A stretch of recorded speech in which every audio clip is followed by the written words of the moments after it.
Hello and welcome to Channels Book Club. My name is Olakunle Kasumo and it's great to be on the show. Thank you to all of you out there who keep sending us messages through our social media platforms. We just love to hear from you. Thank you for the feedback that come through Facebook, X, Instagram, and other platforms. Please keep them coming. Well, this week we've got an exciting book written by a fascinating author for you. I was just reading some of the quotes in this book titled The Transformational Leader, The Journey of a Tech Bro Turned Bank CEO by Ademola Adebise. Fantastic book. When I dropped this book, I said, oh, I just read a book. Well, one of the fascinating things here, it's spiced with a lot of interesting quotations. And one of them in chapter 2, the only way to make sense of change is to plunge into it, move with it, and join the dance by Alan Watts. Change is inevitable. If you don't get used to change, if you don't learn to understand change, you are done. That's it. You are really done. So it's just one of the many quotations in this book. It's a story of a gentleman who started as a tech expert and then rose and rose. And then he went into finance, went into the banking industry, and then became the CEO of a top bank in Nigeria. That's a very inspiring story, especially for young people out there who are trying to determine their own careers and their own pathways in life. Well, let me not say everything. We met with him, or rather, we sat with him to listen to the story behind the book and also get him to expatiate on some of the themes of the book titled The Transformational Leader, The Journey of a Tech Bro Turned Bank CEO. Let's meet with Ademola Adebise and then enjoy the conversation we had with him. Ademola Adebise is a trained IT professional and consultant who later ventured into the banking and finance sector. Adebise has over 33 years of experience in information technology, treasury risk management, financial control and strategic planning, management consulting, and corporate banking. He held a succession of executive positions at Chartered Bank, now Stanbic IBTC Bank, and National Bank, before proceeding to Wema Bank, where he was managing director between 2018 and 2023. At Wema Bank, Adebise was part of the leadership team that launched Alert, one of Africa's first fully digital banks.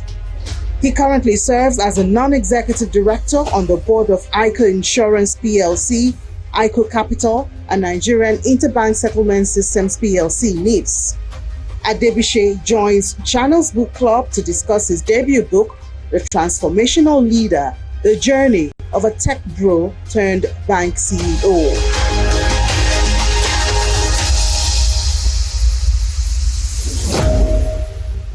Ademola Adebise, thank you for joining us on Channels Book Club.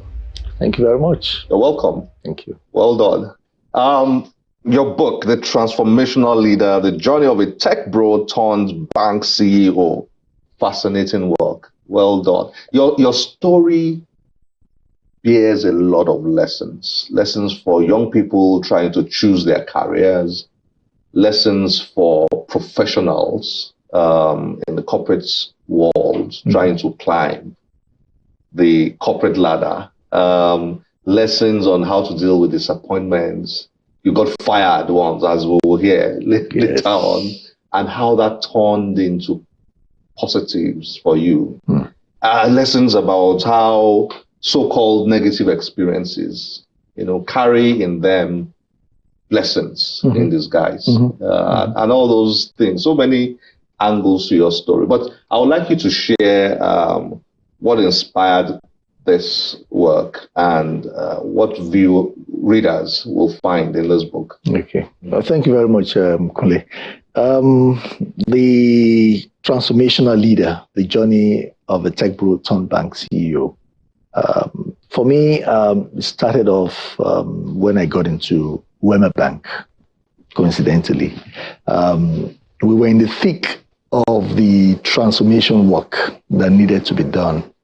And every day, well, I kept a jotter at some point. Oh, you were writing? So I was writing some of those milestones. This is your journaling, more, yes. But of course, I wasn't disciplined enough. I jettisoned it after a while. But I still, still have that jotter, Today, this happened. We met with the unions, we met with Central Bank, and this happened. We got support from Central Bank today. We met with the governor, all those things we were jotting them down, as we moved along. So at that point, it just occurred to me that, hey, somehow we need to document this. And that was why but of course, I never got into that until I left the bank. I retired last year. And then the whole idea came back again that this is the opportunity. So while I was on vacation, I started working on it bit by bit, putting my team together, to start the project. And that's it. I mean, basically what I'm trying to pass on is an inspiration to the aspiring leaders, the young ones coming up, the techies who believe they are confined to the tech world. They can actually veer out, break out the ceiling, and then move on the world is basically at their feet. Correct. If you don't tell your story, nobody's going to tell it. I'm really glad you wrote this story, honestly. And if I were to meet any young person now who is aspiring, to grow professionally, I will recommend this. I will say, go and read this because, I mean, you even though this is not an autobiography, this is a memoir. Yeah. You did go back to talk about how your father inspired you. Correct. Your love for mathematics, how it came from your dad spending time with you, and how that shaped you when you were very young. Yes. And that dovetailed into tech later on. I would like you to say something about that as we go deeper into this book. That foundation.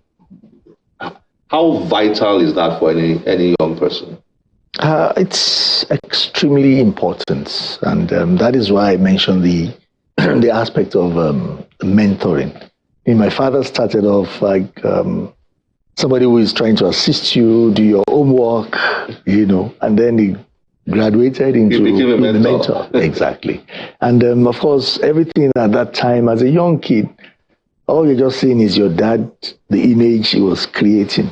And that's why it's important as parents, the image you create for your parents, for your children, it's it's very vital, very, very, very, very vital.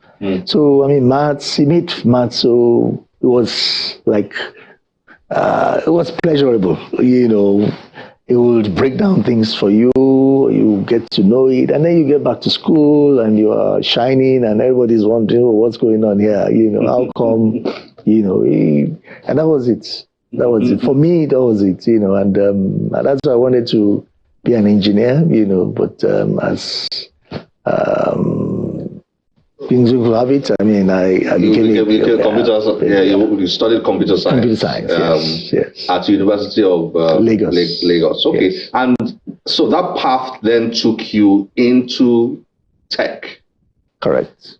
After school, you went fully into tech. You dived into tech. Now, another angle, and this is why I find the whole thing interesting. Another angle to this is, I like the way you maybe unintentionally described the backdrop to your story. So, for example, when you went into tech was a time when tech was a big thing, was a big new thing in Nigeria. And the new tech companies were rising up, and all that. Yeah. And young people of your age at that time, for them, that was a path, that was viable. Right? Was that intentional? Well, or you were just telling your story? I was just telling my story. I would say I was fortunate. At the time I was getting out of school, that was when the microcomputer revolution started. Bill Gates, Steve Jobs, They came in, introduced the Apple computer, introduced Microsoft, and that was when we were moving from punch cards revolution, punch card age or era, into the microcomputer era.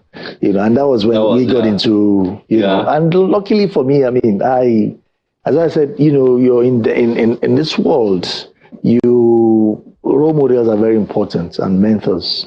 I mean, there was a gentleman who was my dad's very close friend. Came in, saw that I had done very well in my exams, and he said he was going to give me a gift. And he enrolled me at a computer. At that time, it was completely, people didn't know about computers. It was all about, engineering, medicine, engineering. He enrolled me at a computer school for secondary students at that time, and that was it. That changed the course of everything. So does your story say to young people that in choosing a career path, you also need to be observant of trends? I saw that in your story. Is that what it's saying? Yeah, very important to know what is going on. I've seen situations where young people come out of school, they want to go for courses, and they're talking about maybe picking a course called undecided. I didn't know that until my daughter was picking courses in the university, and all that. So I think it's important to know the trends of what is going on in selecting whatever course you want to go. Yeah. The young man needs to consciously understand what is going on in his world and make a choice in terms of the path he walks. Yeah, I got that from your story. You'll be saying that to any young person. Change is the only thing that is permanent. So you have to constantly, push for new things, for change. For me, I started off by talking about chasing excellence. If you notice, and that again, that should just be the driving force. That in everything that you do, you must make sure you pull the best out of it. And keep changing. That's the only thing that is constant, change. So that decision took you into ICANN, and then you probably experienced your first failure when you did. Your first ICANN exam was successful. The second one was not so. Well, the final exams actually, where I had a reference, it was not a complete failure, but then reference will allow you to do that course again. But if it was a failure, you have to do the entire. Well, you had never been used to that. No. I wasn't used to it. You were always flying. So it was really, for me, it was like, a moment. It humbled me completely. Failure is good. But it's good, actually, because it allows you to. And then, I then went in again to do it. And this time around, I was blazing, and all. But it is. And when you expand that and you look at other aspects of my life, when I was fired, for example, I took it very, very positively, and I moved on because I knew I wasn't fired because I wasn't good. It was just politics, circumstances, and all that. And I pulled out of that and then moved on. Interesting. So that path then took you to Chartered Bank. No, to Accenture. No. I mean before then. I'm going back to when you moved to finance and you did your ICANN and all. So I was in Chartered Bank. Yes. You were in Chartered. So you had moved to Chartered Bank then, and then your book also narrates that rise within Chartered Bank and some of the things you were able to achieve when you were there. Yes. Some of them very remarkable. Like the value card. The value card. So I was part of when we were putting as an industry, when we were putting some of these things together as an industry, adopting the value card system for electronic POS for Nigeria. I was part of the team that put this together as the head of technology in Chartered then. An introduction of ATMs, into the country, as part of the team putting all these things together, the standards, creating the standards to be adopted by banks and all that. So all these things put together were quite interesting times.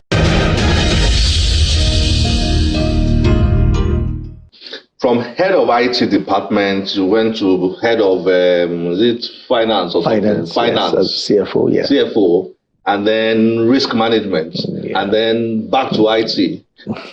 I was just moving all over the journey. Yes, very crazy journey. But I would I give credence to the people I have also worked with. I would say I've been very privileged to have worked with people who really are very serious people who have also guided me, in my journey of life. And I've actually worked in all aspects of banking, in the bank, except audit. Except audit. And that's the same audit that I had challenges with. I like also the fact that in your book, and obviously from these few minutes we've had now, you're very big on people. You seem to be very big on people. The fact that you cannot be self-made. True. You can't make it on your own. You need people. You need mentors. You need proteges. You need relationships. You spoke fondly about your wife in this book and her role getting you to where you are. You spoke about your bosses. There were so many characters I met in your book that will later on become famous. In Nigeria, the Okendelemas and the Memoir and so many other names like that, Sunday Fowlers, So I saw a lot of characters in your book.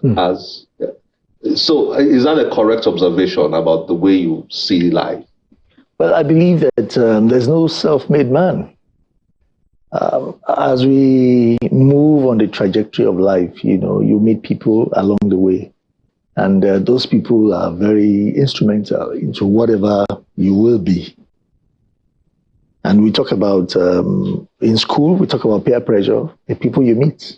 If at that point in time you didn't have the right guidance, you probably may make mistakes along the line. One of my mentors prevented me from traveling out of the country. Well, you had an opportunity to get a job at Qatar. Correct. So if I had done that, I would probably not end up as CEO of a bank. I believe that God has a way of directing people's path, and that's why the God factor is also quite important. I made reference to that as well, in this book. So really, all those people, mentors will, people will speak for you on the table. You are not there when decisions are taken. So mentors will speak for you when you are not there. People will speak for you based on the person you are, your character, your technical competence and all that. So really, you can't be self-made. You can't be an island unto yourself. National Bank fired you. Yeah. Then you got a job with Accenture. Yeah. And that's 4 years or so you spent there. Years. Yeah. That molded you, prepared you for what you didn't see was coming. Correct. And what you didn't see was coming was Wema calling you. First of all, the invitation was on how to transform, yes, and which in itself is a very interesting story. Very interesting story. For somebody like me who's just a layman and I'm just reading about, it helps me to see the inner workings of banks, vis-a-vis their relationship with the CBN and the national economy, funding, and all that. So that led you back, and from there you became DMD, then you became the CEO of Wema Bank. You didn't see all that coming, did you? No, I didn't see it coming, but looking back, and that's why the last chapter, which is on connecting the dots, I was able to now connect all the dots to see how. And that's, again, why we have this title, the Transformational Leader. I worked in 3 banks, basically doing transformation work. The first was at National Bank, bringing National Bank back to life. And the second was at Accenture, as a consultant, working, consulting for Union Bank. And then the third was Wema Bank. So that's why this word came out, when I was looking for a title after writing. But that occurred to you only when you looked back. Yes. Hey, wait a minute. I've been doing transformational work like all my career. Yeah. Is that the way? I would like you to go a bit philosophical here, which you did at the end of your book. I mean, we can't figure out life totally, can we? No, we can't. Life is supposed to be lived forward, but then we have to take steps to reflect backwards. So, I mean, that for me is really reflecting on everything. There are periods when you just reflect. Every year I take a reflection of what has happened, what's going to happen in the year, what do I need to achieve this year, and I work hard at it. And that's how to make progress. Do you read a lot? Technical stuff, yes. But I would say I'm not a very good reader. No, unfortunately, people don't believe me because I say you have written a book and you say you don't read. But that is the reality of. Because I could see here quite a number of quotations. Steve Jobs. I've never known how to pronounce this man's name. Is it the innovation guy? No. Christensen? The founder of is it Ayokaka or what? How do you pronounce his name? Let me see. You've got his quotation in here. Yes. Maybe let me find his quotation in here. How he said that the quotation is how you can't connect the dots in the future. You can only connect the dots in the past. There's also this Soren Kierkegaard. Is it? Okay, yeah, that's another person that you quoted. Yes, there's another person you quoted. He's actually the one who made that. When I'm reading, I'm always underlining. So you can see here, I'm always drawing lines. So they help me to find things. Yes. But unfortunately, I can't find this one. Okay. Anyway. I mean, for every chapter, what I did was for every chapter, I then do some research to look at quotes that brings it out. Yes. Well, that's fantastic. So, are you going to be writing another one after this with this experience? Very interesting. Well, I would say that probably my next book that will be coming out will probably be coming out from my doctoral program, not necessarily a continuation of my memoir. Okay. Probably from my doctoral program, but that is still. Let me sneak peek. What's your doctoral program about?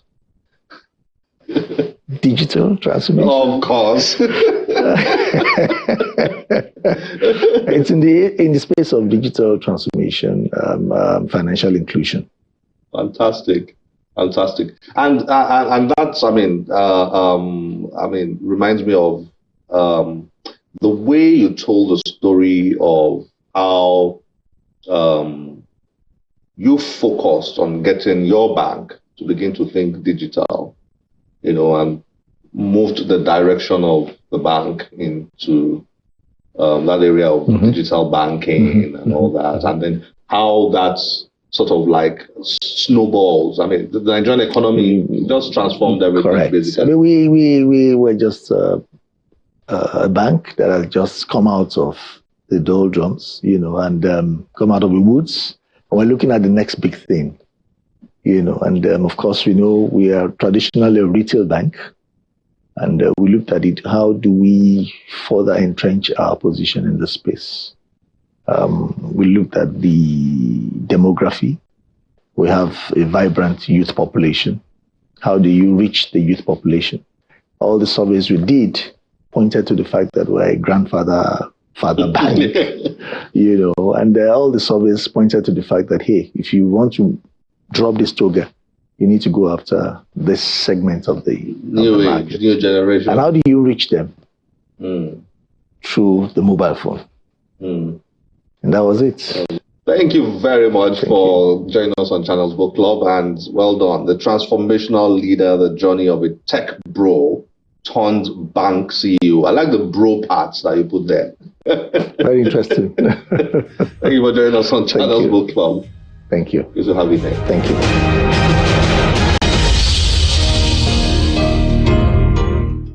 Trust me, The Transformational Leader is a book you absolutely have to read. And what a fascinating gentleman Mr. Adebise is. Well, this is where we have to end the show today. As always, we'll be delighted to get your feedback through any of our social media platforms displayed on your screen. My name is Olakunle Kasumu. Remember, one great book can change your life. Bye-bye.